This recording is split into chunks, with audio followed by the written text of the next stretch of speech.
Pada suatu malam terang bulan di tengah pegunungan, seorang lelaki tua duduk di meja kayu bersama dua orang berpakaian gelap dan topi bertepi lebar yang menyembunyikan wajah mereka. Orang tua itu memulai pembicaraan, menanyakan apakah mereka pernah mendengar tentang organisasi yang disebut Crown. Salah satu individu bertopeng tetap diam tanpa mengucapkan sepatah kata pun. Orang tua itu menyadari kesunyian mereka sambil menyeruput minumannya, dan menyimpulkan bahwa mereka tidak tahu banyak. Ia lalu bertanya lagi tentang hal lain, dengan asumsi bahwa sebagai seniman bela diri, mereka pasti pernah mendengar tentang relik tersebut. Karena tidak mendapat jawaban, lelaki tua itu tersenyum dan berkata bahwa ceritanya akan panjang karena mereka tidak tahu apapun tentang orang-orang itu. Orang tua itu mulai menjelaskan, menyatakan bahwa relik itu adalah senjata para pahlawan yang pernah menguasai Murm di masa lalu. Ia menambahkan bahwa senjata-senjata berharga ini dipenuhi dengan jiwa dan seni bela diri mereka sedemikian rupa sehingga membuat orang bodoh sekalipun mampu menghadapi seniman bela diri hebat. Dia menekankan kekuatan relik tersebut dengan mengatakan bahwa seorang pendekar pedang tingkat rendah dapat bersaing dengan seorang profesional jika ia memiliki salah satu relik tersebut. Ia kemudian kembali ke titik awalnya, sambil mengungkapkan bahwa kelompok yang mengumpulkan peninggalan ini dikenal sebagai mahkota dan beroperasi di bawah bendera aliansi Muram, seperti yang telah didengarnya. Ia membenarkan hal ini dengan mengatakan bahwa adalah logis jika aliansi Murm tidak akan meninggalkan senjata berbahaya seperti itu tanpa pengawasan. Setelah selesai berbicara, lelaki tua itu mengatakan bahwa minumannya telah habis dan dia harus pergi. Namun pada saat itu, salah satu individu tersebut tiba-tiba bergerak, membuat lelaki tua itu bertanya dengan heran apakah mereka ingin membeli benda itu. Dia kemudian menambahkan dengan nada serius bahwa dia berterima kasih kepada mereka karena telah menghilangkan kesepiannya dan bertanya apakah dia bisa mengajukan satu pertanyaan terakhir sambil meletakkan tangannya di atas pedang yang berada di sampingnya. Dalam sekejap, lelaki tua itu menerjang prajurit bertopeng yang duduk di depannya. Rekan prajurit itu bergerak cepat untuk membelanya, tetapi rekan lainnya memberi isyarat agar dia tidak ikut campur. Sang prajurit meminta orang tua itu mengembalikan pedang tersebut, lalu menambahkan bahwa apa yang dilakukannya adalah melaksanakan kehendak aliansi Murim, dan relik tersebut akan disegel oleh Guan.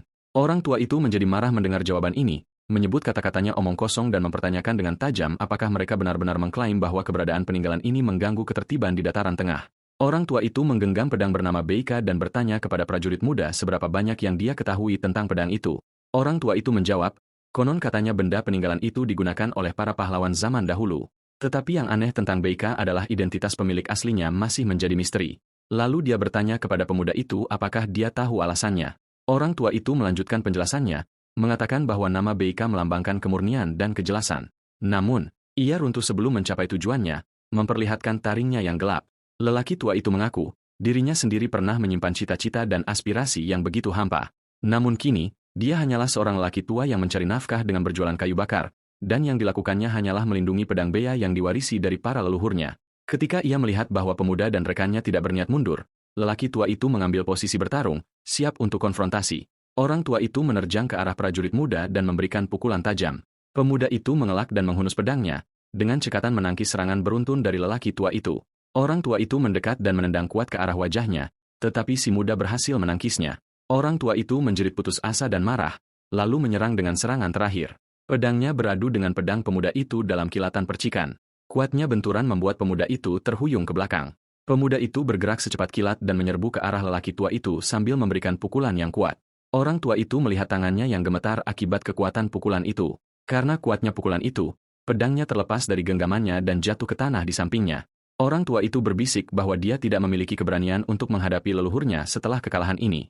Ia menyebutkan bahwa ia pernah mendengar bahwa mereka yang datang dari kerajaan untuk mengumpulkan relik disebut penggali.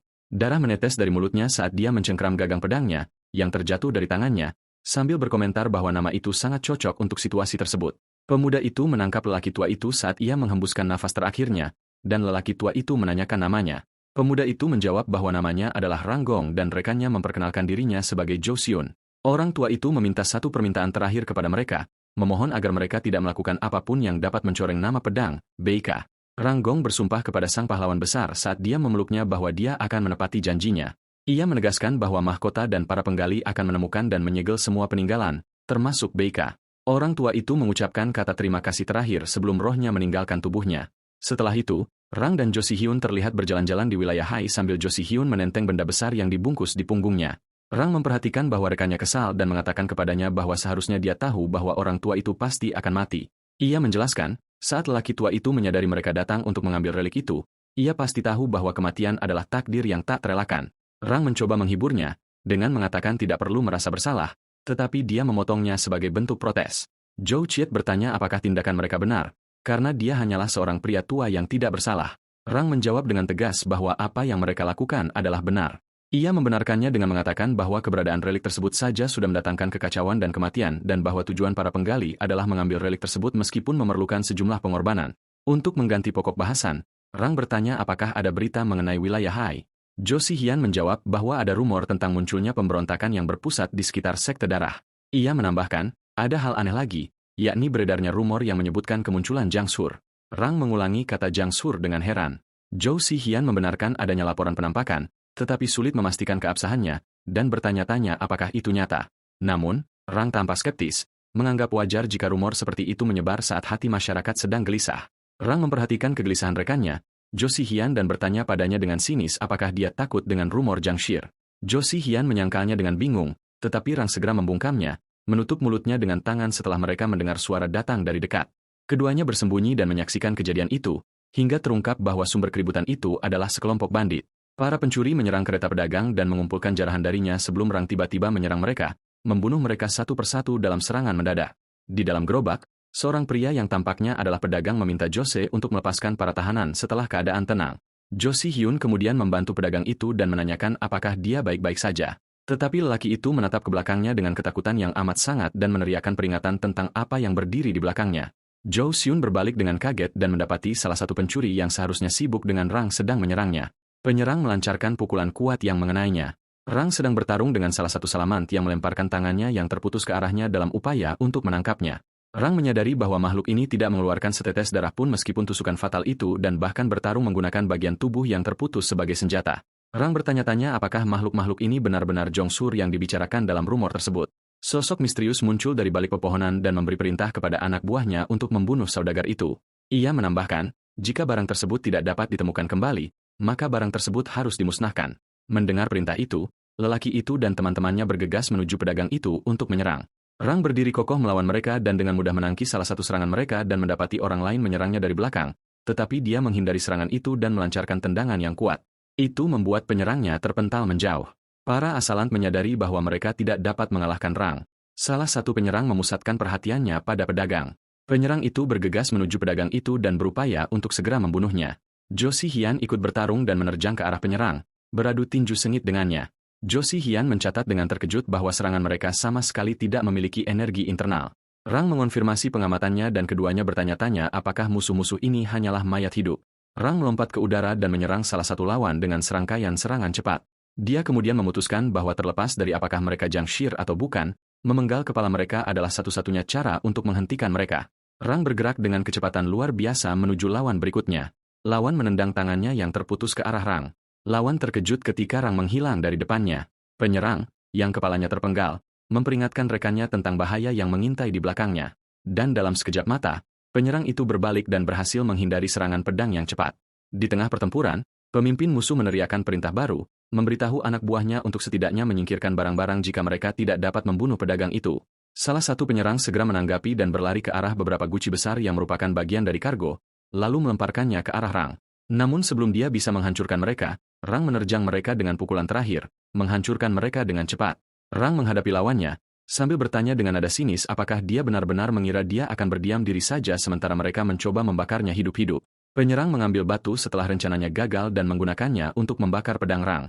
Penyerang itu menyerbu ke arah Rang, menyebabkan seluruh tubuhnya terbakar.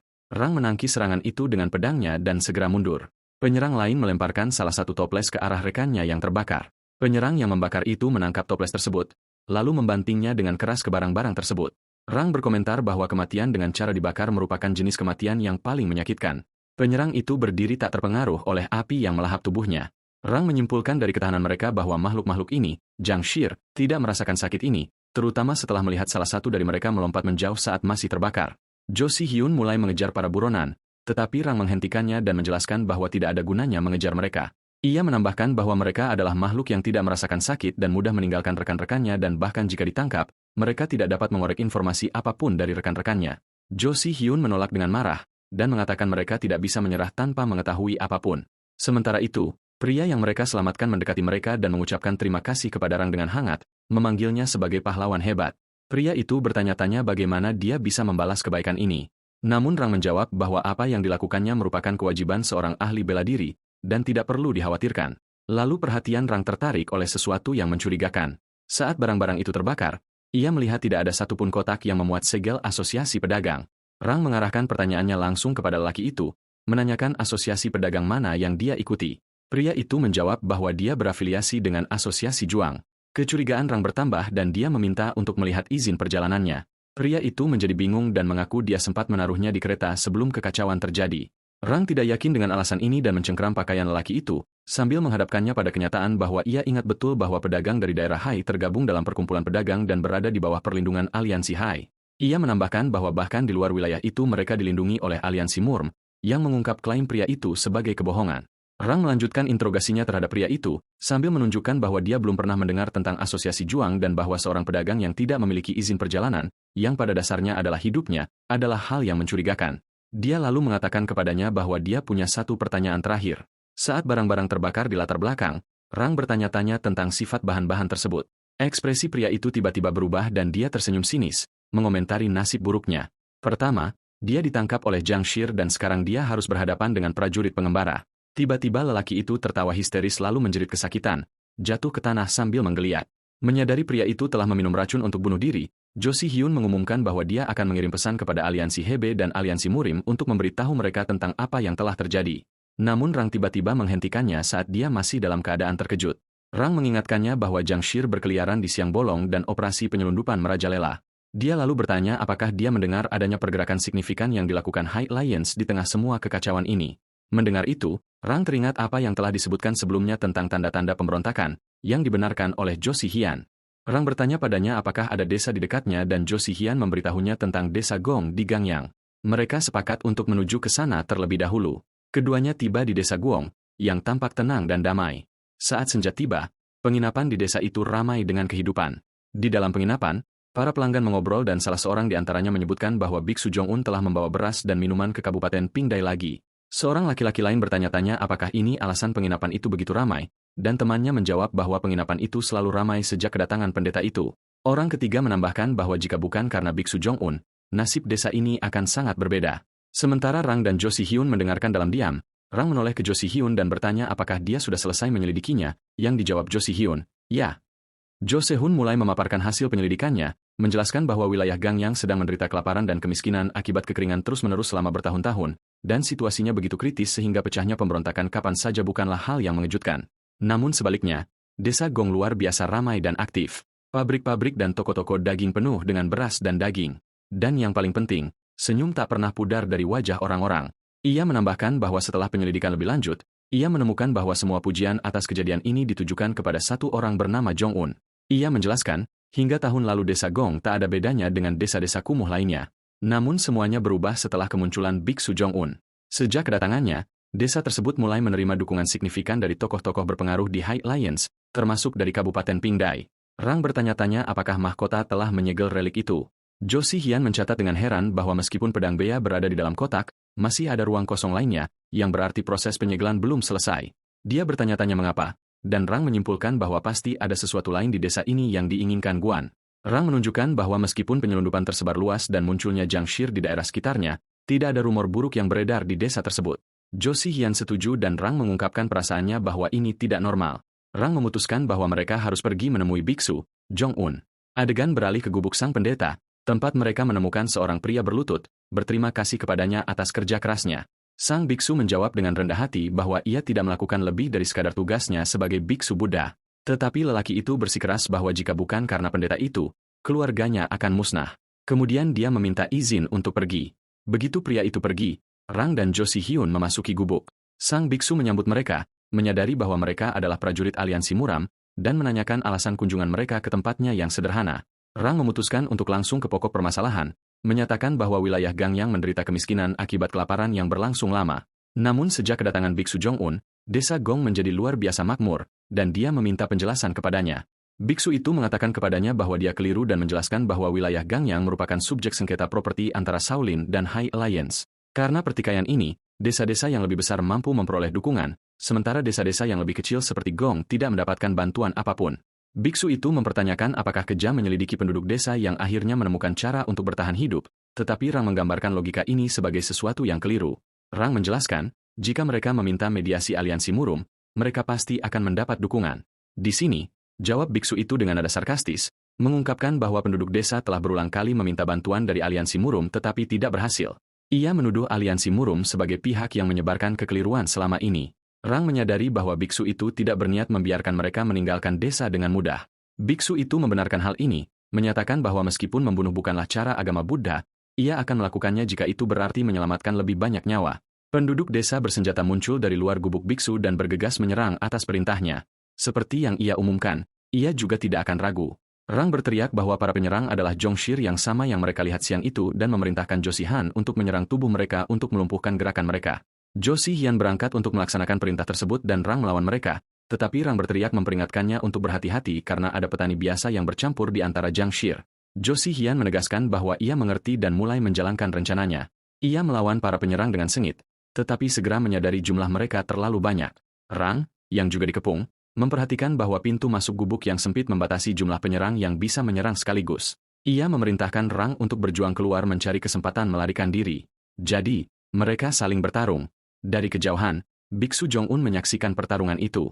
Mengakui keterampilan para prajurit aliansi Muram, tetapi memutuskan ia tidak tahan melihat pengorbanan lagi. Karena itu, ia mengumumkan akan menawarkan bantuannya sendiri. Biksu itu mengangkat tongkatnya, yang melepaskan sejumlah besar energi dan menghantam para pejuang dengan kekuatan yang membuat mereka terpental kesakitan. Kerumunan penduduk desa dan Zhongxir menyerbu mereka dari segala arah, bersenjatakan pedang, sabit, dan peralatan pertanian.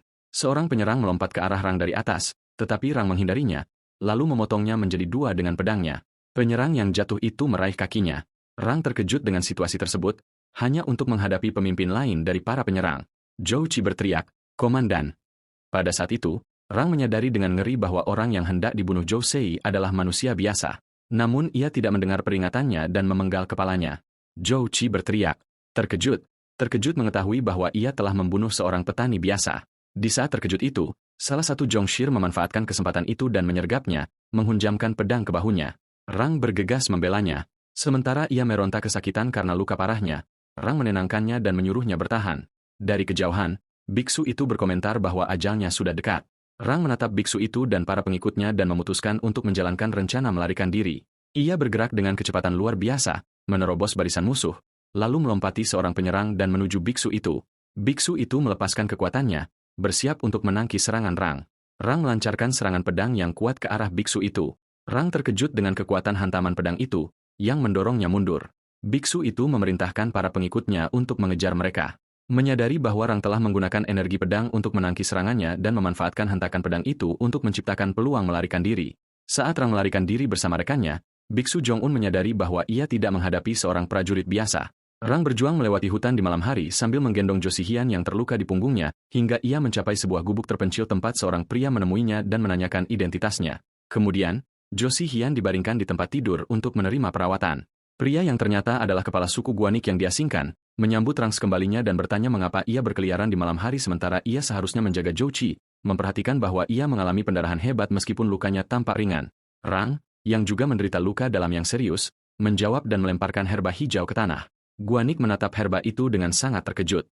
Rang memperhatikan reaksinya dan menyimpulkan bahwa ia mengetahui kebenaran tentang tanaman ini.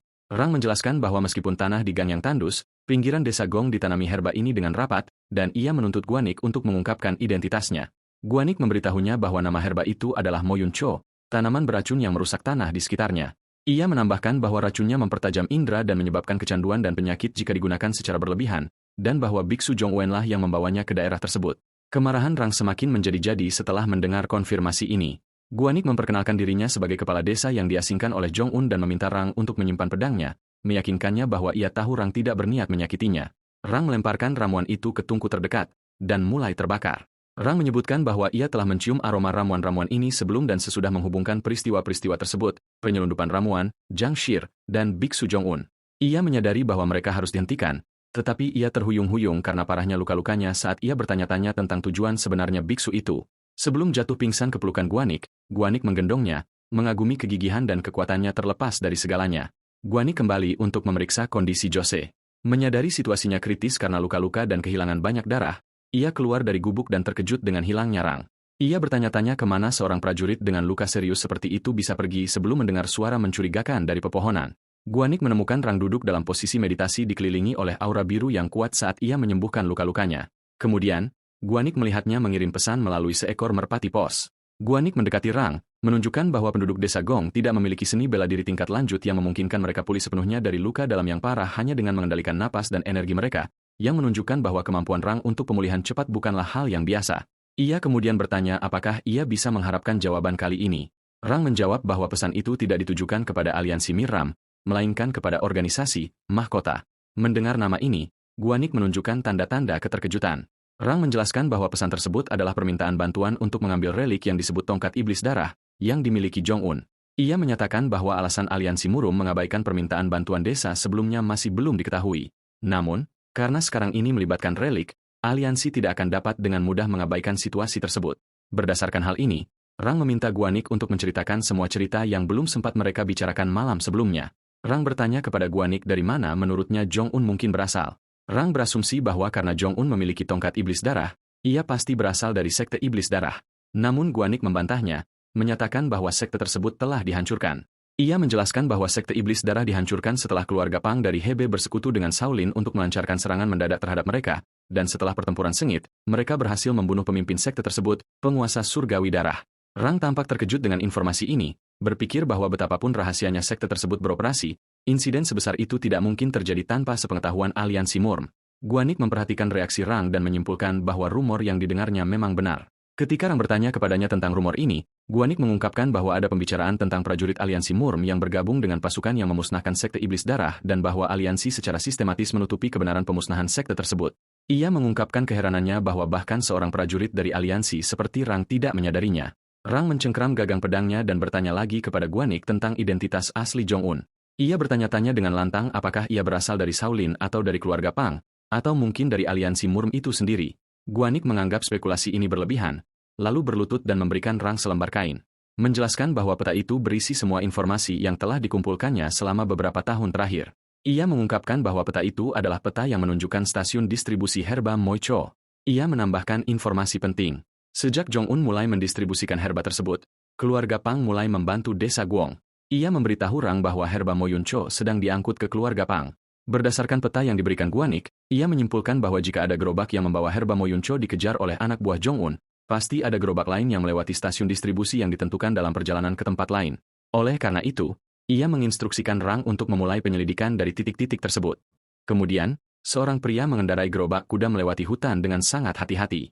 Pria itu tiba-tiba berhenti dan berteriak ke dalam kehampaan, meminta siapapun yang bersembunyi untuk menunjukkan diri. Seseorang muncul dari balik pepohonan dan pengemudi gerobak bertanya dengan senyum sinis apakah dia Jongshir yang ia dengar dalam apa yang tampaknya merupakan pertukaran kata sandi.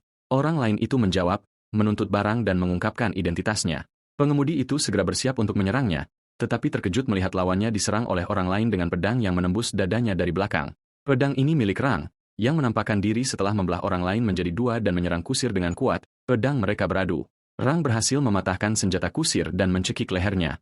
Rang menyadari bahwa kusir itu mencoba bunuh diri dengan menggigit racun yang tersembunyi di giginya, jadi ia segera melancarkan pukulan kuat ke wajahnya untuk menghentikannya. Rang menatap pria yang terluka itu, bertanya-tanya apakah ia berencana untuk mengakhiri hidupnya. Ia kemudian meyakinkannya dengan sarkastis, mengancam bahwa jika ia tidak menjawab pertanyaannya, ia akan membuatnya menginginkan kematian. Kemudian, Rang menyerbu gudang tempat ramuan Moicho sedang disortir. Rang menyerbu tempat itu dengan kuat dan melemparkan kusir kereta yang ditangkap di depan orang lain yang meminta maaf kepada rekan-rekannya saat terluka. Pemimpin kelompok memerintahkan Rang untuk dibunuh, yang dengan mudah menangkis beberapa penyerang. Pemimpin kelompok itu mengenali keahlian Rang dan memerintahkan anak buahnya untuk membentuk formasi pertempuran.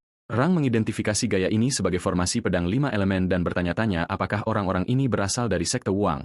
Namun ia segera menepis gagasan itu, menyadari mereka takkan mudah mengungkapkan identitas mereka. Sang pemimpin memberi perintah untuk menyerang, dan Rang mendapati dirinya dikepung pedang dari segala arah saat ia bersiap membela diri. Rang terlibat dalam pertempuran melawan formasi pedang tersebut dengan gaya bertarung yang dahsyat yang menjatuhkan lawan-lawannya. Seorang penyerang menjatuhkan pedangnya ke tanah sementara Rang tetap tenang dan fokus. Lawan tersebut memanfaatkan situasi dan bergegas menyerangnya, yang membuat marah pemimpinnya yang kemudian menegurnya atas tindakan sembrononya. Penyerang itu membenarkan diri sendiri bahwa bertahan hidup adalah hal terpenting, meskipun itu berarti mengungkapkan identitasnya, dan jika ia bisa membunuh Rang, rahasia mereka tak akan terbongkar. Penyerang itu menggunakan gaya bertarung berbasis kekuatan tinju, melepaskan energi yang sangat besar ke arah Rang. Namun Rang menghindari serangan itu dengan mudah, membuat lawannya terkejut, lalu melancarkan serangan pedang cepat kepadanya. Dengan itu, ia memenggal kepala penyerang tersebut. Penyerang lainnya terluka di kaki dan jatuh kesakitan. Sebelum Rang menghancurkan kakinya dengan sepatu botnya, menyebabkan pria itu menjerit kesakitan. Rang berkomentar bahwa dari formasi uang mereka yang cacat dan seni bela diri Shaolin yang kuat yang mereka gunakan, ia bisa menebak identitas mereka. Namun ia menambahkan bahwa bukan hanya itu yang ingin ia ketahui, lalu meremukan kaki pria itu, menuntut agar ia mengaku secara sukarela, atau ia akan kehilangan anggota tubuhnya yang tersisa. Sementara itu, di gubuk Guanuk, kepala suku yang diasingkan itu sedang berbicara dengan Jo Si-hyun, yang sedang berbaring di tempat tidur, menasihatinya untuk mendengarkannya sebentar agar ia dapat pulih dengan cepat. Guanuk memperhatikan bahwa ia tampaknya tidak terkejut dengan luka fisiknya, tetapi mungkin terkejut oleh sesuatu yang lain. Rang kembali dan memberitahu Guanuk bahwa identitas para penyerang yang ia tangkap adalah biksu yang gugur dan memberinya selembar kain dengan tujuan pengiriman ramuan Moicho. Rang mengungkapkan bahwa ramuan itu awalnya merupakan sarana untuk menyampaikan informasi kepada aliansi muram dan sekte-sekte lain dengan tujuan mengungkap korupsi beberapa pemuda keluarga Pang di BB dan kekejaman biksu Jong-un. Namun, keserakahan para biksu yang gugur membuat mereka menambah jumlah barang untuk mendapatkan bagian, yang pada akhirnya menyebabkan kejatuhan mereka. Guanik berkomentar bahwa hal ini tampak logis karena bahkan dengan jatuhnya keluarga Pang, tidak semua orang akan kecanduan ramuan Moyencho. Ia menyimpulkan bahwa berdasarkan informasi ini, identitas asli Jong-un juga dapat terungkap. Rang dan Guanik mencapai kesimpulan bersama bahwa Jong-un kemungkinan besar berasal dari Shaolin. Guanik setuju, menjelaskan bahwa setelah jatuhnya Sekte Iblis Darah, perebutan kekuasaan terjadi antara Shaolin dan keluarga Pang di Hib. Berdasarkan hal itu, ia berspekulasi bahwa Shaolin telah mengirim Jong-un untuk menghancurkan keluarga Pang dari dalam. Guanik menganggap cerita ini masuk akal, menambahkan bahwa para biksu yang gugur di wilayah ini menyimpan dendam terhadap Shaolin lebih dari siapapun, menjadikan mereka sasaran empuk manipulasi. Guanik menambahkan bahwa jika itu merugikan Shaolin, mereka bersedia melakukan apa saja. Kemudian, Joseon bertanya kepada Rang tentang langkah selanjutnya. Rang menjawab bahwa rencananya tidak akan berubah dan mereka akan menyerang Jong-un segera setelah dukungan dari kerajaan tiba. Ia mencatat bahwa beberapa informasi tentang ramuan Moyuncho telah sampai ke aliansi muram dan lainnya. Sekte, yang membuka kemungkinan menerima dukungan langsung dari aliansi selain dari pihak mahkota. Rang menoleh ke Jo Si-hyun dan bertanya apa yang akan ia lakukan dan apakah ia akan berpartisipasi dalam pertempuran. Jo Si-hyun mengakui bahwa meskipun penduduk desa menyerang mereka lebih dulu, itu adalah pertama kalinya ia membunuh seseorang yang bukan ahli bela diri. Ia ingat bagaimana salah satu dari mereka memegang senjata primitif dan mengenakan pakaian compang-camping dan menyimpulkan bahwa ia bertarung bukan karena kebencian melainkan untuk bertahan hidup. Ia mulai berbicara dengan gugup, tetapi Rang menyela dengan tenang, dan pada saat itu, seekor merpati pos tiba. Rang memberitahu Jo Si-hyun bahwa dukungan yang cukup akan datang dari pihak mahkota dan bahwa ia tidak wajib berpartisipasi dalam pertempuran jika ia tidak mau. Rang terkejut setelah membaca pesan tersebut dan berdiri di tepi tebing yang menghadap ke desa. Zhou Qi, yang menyadari kekhawatirannya setelah menerima pesan tersebut, mengikutinya dan bertanya tentang isinya. Rang mengungkapkan bahwa pesan tersebut memerintahkannya untuk kembali ke pihak mahkota untuk menjalankan misi lain dan bahwa aliansi sedang berdiskusi dengan Shaolin mengenai tongkat iblis darah. Zhou Qi terkejut dengan berita ini. Rang menyimpulkan bahwa aliansi Murem pasti menyadari situasi di Gangyang dan bahwa mereka hanya melihat gambaran besar, mengabaikan nasib desa. Zhou Qi bertanya kepadanya apa yang akan dilakukannya.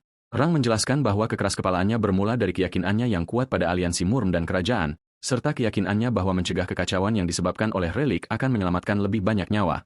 Namun, ia kini menyadari bahwa jika ia mengikuti kehendak aliansi, lebih banyak orang di Gangyang akan mati. Saat malam tiba setelah Rang kembali ke gubuk Guanik, ia merasakan kehadiran beberapa orang di dalam gubuk dan bergegas masuk.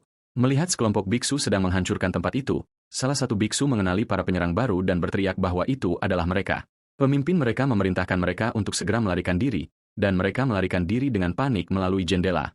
Rang mengejar salah satu dari mereka dan menghabisinya sebelum ia sempat pergi jauh. Di dalam, Jo Si-hyun menemukan kepala suku Guanek yang diasingkan terbaring di lantai, meronta kesakitan akibat luka-lukanya. Ia segera berlari menghampirinya dan bertanya dengan khawatir apakah ia baik-baik saja. Saat itu, Rang masuk dan bertanya kepadanya tentang kondisi kepala desa. Jo Si-hyun menjawab bahwa lukanya dalam dan ia membutuhkan perawatan segera, menekankan bahwa jika terlambat sedikit saja, nyawanya akan terancam. Rang memintanya untuk menjaga kepala desa, yang membuatnya terkejut dan bertanya apakah ia benar-benar berniat pergi sendirian. Kemudian ia bergegas keluar dari gubuk menuju tempat biksu itu tinggal. Sebelum pergi, Rang mengumumkan bahwa ia berniat untuk melanggar perintah kerajaan. Ia menjelaskan bahwa meskipun perintah dikeluarkan atas dasar kehendak organisasi, ia tidak bisa menutup mata terhadap kematian ribuan orang tak berdosa. Karena alasan inilah, ia memutuskan untuk pergi ke desa Gong sendirian. Jo Si-hyun keberatan dengan keputusannya, mengingatkannya bahwa jumlah musuh sangat besar dan ia harus pergi bersamanya. Namun, Rang mengatakan bahwa ia tidak akan membantunya dalam kondisi kesehatannya saat ini, dan memerintahkannya untuk memberitahu kerajaan tentang apa yang terjadi jika ia tidak kembali. Rang melesat melewati hutan setelah memberitahu bahwa jika seorang utusan dari kerajaan meninggal, organisasi tidak akan bisa lagi mengabaikan masalah ini. Ia bertanya dia memintanya untuk tetap di gubuk dan memantau situasi. Rang tiba di desa Gong yang tenang di bawah naungan kegelapan. Ia bergegas menuju salah satu penduduk desa. Ia baru saja melangkah ketika penduduk desa itu melihatnya dan berteriak ketakutan, mengumumkan kedatangannya. Dengan gerakan cepat, Rang menghunus pedangnya dan membunuh pria itu sebelum ia sempat memperingatkan yang lain. Ia segera mendapati dirinya dikelilingi oleh kerumunan penduduk desa bersenjata yang telah berkumpul untuk menghadapinya. Rang teringat percakapannya dengan Jo Si Hyun, yang bertanya apakah ia punya rencana, menunjukkan bahwa betapapun terampilnya ia dalam pertempuran, ia akan menghadapi seniman bela diri yang dipersenjatai dengan mayat dan relik. Jo Si Hyun menuduhnya berusaha mengorbankan dirinya untuk memprovokasi intervensi kerajaan, tetapi ia meyakinkannya bahwa ia tidak akan memasuki pertempuran yang ia tahu akan kalah.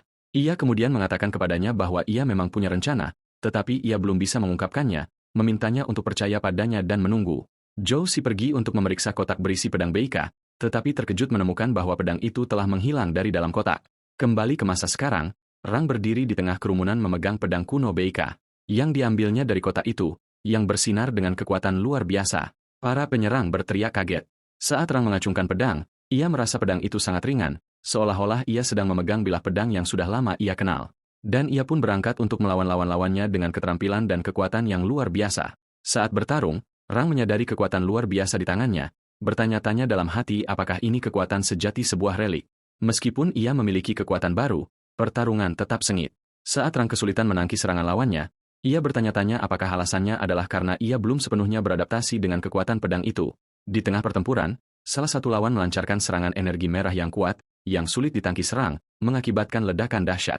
Dari tengah debu dan asap, Biksu Jong-un muncul, tersenyum sinis, dan mengomentari ironi orang yang bertugas menyegel relik itu menggunakannya sendiri dalam pertempuran. Kemudian bertanya dengan nada meremehkan apakah ini itulah yang disebut aliansi muram sebagai keadilan.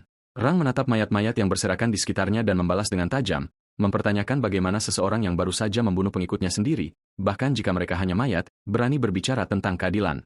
Jong-un menertawakan kata pengikut dan bertanya apakah makhluk-makhluk ini tampak seperti manusia di matanya, sambil menjelaskan bahwa mereka hanyalah senjata yang diciptakan oleh peninggalannya sendiri. Kemudian Jong-un mengalihkan perhatiannya ke pedang Beika dan bertanya apakah dia tahu bahwa pedang ini, yang pemilik aslinya masih belum diketahui, memiliki gelar khusus. Dia mengungkapkan kepadanya bahwa setiap orang yang telah menggunakan pedang ini telah menemui akhir yang tragis dan bahwa gelarnya adalah pedang 100 hantu.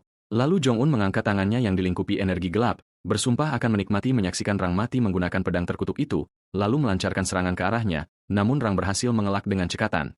Biksu itu lalu memerintahkan anak buahnya untuk menyerang dan membunuhnya. Rang kembali terlibat dalam pertarungan, tetapi ia merasa tidak mampu memanfaatkan kekuatan pedangnya sepenuhnya dan menyimpulkan bahwa energi pedang tersebut berbenturan dengan ilmu bela diri yang telah dikuasainya. Menghadapi kesulitan ini, dia memutuskan tidak punya pilihan selain menyerahkan tubuhnya sepenuhnya pada kehendak pedang. Begitu dia melakukannya, aura energi hitam hantu yang besar meledak di sekelilingnya. Sang biksu melancarkan serangan energi jahat ke arah Rang. Jong-un memperhatikan hal ini dengan senyum nakal, mengomentari bahwa sepertinya Rang mulai terbiasa menggunakan relik tersebut dan kemudian menantangnya untuk memblokir serangan berikutnya. Rang menyadari bahwa memblokir atau memotong serangan Jong-un adalah hal yang feodal dan hanya ada satu cara untuk menang. Ia menyimpulkan bahwa ia harus menargetkan tubuh Jong-un secara langsung. Maka, ia pun menghindari serangan-serangan yang ditujukan kepadanya dan melompat ke udara, lalu melontarkan dirinya langsung ke arah pendeta itu dalam serangan secepat kilat. Serangan mendadak Rang berhasil karena pedangnya menembus tubuh biksu Jong-un dalam pukulan terakhir. Saat biksu itu terjatuh, Rang menghadapkannya pada kebenaran yang telah ditemukannya, dengan mengatakan bahwa rumor mengatakan bahwa Jong-un membunuh guru besar Hyelchon untuk merebut reliknya. Kemudian Rang mengutuk tindakannya, mempertanyakan apakah para biksu Shaolin telah mengabaikan prinsip-prinsip dasar biksu Buddha. Rang menyatakan dengan yakin bahwa tongkat iblis darah akan diambil kembali oleh mahkota dan setelah itu terjadi, ketertiban akan kembali ke Gangyang. Namun Jong-un tertawa sinis, dan menganggap kata-kata Rang sebagai omong kosong yang tidak berguna. Biksu itu lalu menjawab bahwa relik itu tidak pernah menjadi milik aliansi Murm sejak awal dan menambahkan bahwa pemilik sebenarnya tongkat iblis darah itu tidak lain adalah dirinya sendiri, sang guru besar Hyelchon. Saat dia mengumumkan identitas aslinya, energi berdarah besar meletus dari dirinya.